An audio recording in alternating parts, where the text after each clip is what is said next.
Breaking news చూస్తున్నాం. బంగాళాఖాతంలో ఏర్పడిన అల్పపీడనంతో ఏలూరు జిల్లా వ్యాప్తంగా భారీ నుంచి అతి భారీ వర్షాలు కురిశాయి.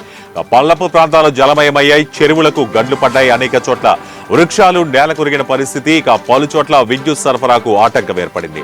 ప్రభుత్వ ఆసుపత్రులు, కార్యాలయాల్లోకి వర్షపు నీరు వచ్చి చేరుతోంది. కలెక్టరేట్ తో పాటు ఆర్టీఓ కార్యాలయంలో సహా ఎక్కడికక్కడ కంట్రోల్ రూమ్లను ఏర్పాటు చేశారు. అధికార యంత్రాంగాన్ని మంత్రి కొలుసు పార్థసారథి అలాగే కలెక్టర్ వెట్రి సెల్వి అప్రమత్తం చేశారు. వర్షాలు మరింత కురిసే అవకాశం ఉన్నందున ఆస్తి ప్రాణ నష్టం జరగకుండా ముందస్తు చర్యలు తీసుకోవాల్సిందిగా ఆదేశాలు జారీ చేశారు.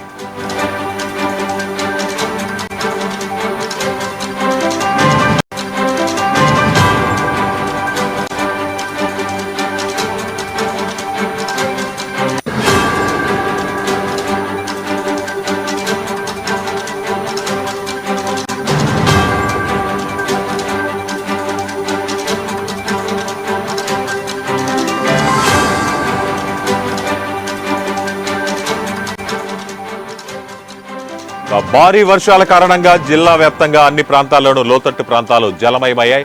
భారీ వర్షాలు కొనసాగడంతో జనజీవనం స్తంభించింది.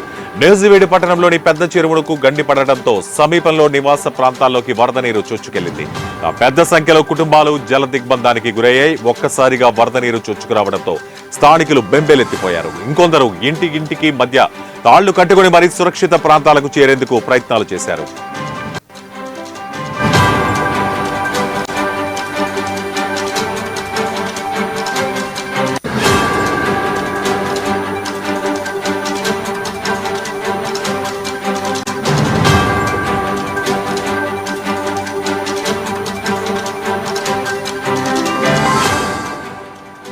ఇక మంత్రి పార్థసారథి నీట మునిగిన ప్రాంతాలను సందర్శించారు. ముంపునకు గురైన ప్రాంతాల్లో ఉన్న స్థానికులను సురక్షిత ప్రాంతాలకు తరలించాల్సిందిగా ఆదేశాలు జారీ చేశారు. ఇక నూజివీడిలో ఉదయం నుంచి వర్షాలు కురిసిన కారణంగా మిగతా ప్రాంతాలు నీట మునిగిన తరుణంలోనే ఇంకోవైపు పెద్ద చెరువుకు గండి పడడంతో నూజివీడు పట్టణంలో భయానక పరిస్థితి నెలకొంది.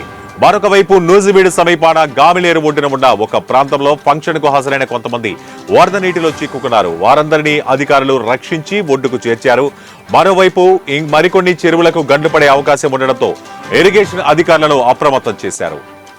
ఇక నూజివీడు పెద్ద చెరువు గండిపడిన ప్రాంతం నుంచి భారీగా వరద నీరు రావడంతో ఎస్పీ ప్రతాప్ శివకిషోర్ ఘటనా స్థలానికి చేరుకుని సహాయక చర్యలను పర్యవేక్షించారు. జిల్లా వ్యాప్తంగా ఒక్క నూజివీడులోనే భారీ వర్షాలకు అతిపెద్ద నష్టం జరిగినట్లు అధికారులు నిర్ధారణకు వచ్చారు. కైకలూరు నియోజకవర్గంలోనూ భారీ వర్షాల తాకిడికి జాతీయ రహదారితో పాటు మిగిలిన లింకు రోడ్డు జలమయమయ్యాయి. ఈ నియోజకవర్గంలో వేలాది ఎకరాల పంట నీట మునిగింది. మరోవైపు తమ్మిళేరు రిజర్వాయర్లోకి క్రమేపూ నీరు వచ్చి చేరుతోంది. తమ్మిళేరు దిగువన ఏలూరు వైపు నాటికి తమ్మిళేరులో నీటి మట్టం అనూహ్యంగా పెరిగింది. ఇక దీంతో తమ్మిళేరు పరివాహక ప్రాంతంలో అధికారులను అప్రమత్తం చేయటమే కాకుండా జిల్లా ఎస్పీ ప్రతాప్ శివకిషోర్ తమ్మిళేరు తూర్పు మండలాలను పరిశీలించి జాగ్రత్తలు సూచించారు. అనేక చోట్ల భారీ వృక్షాలు నేలకొరిగాయి.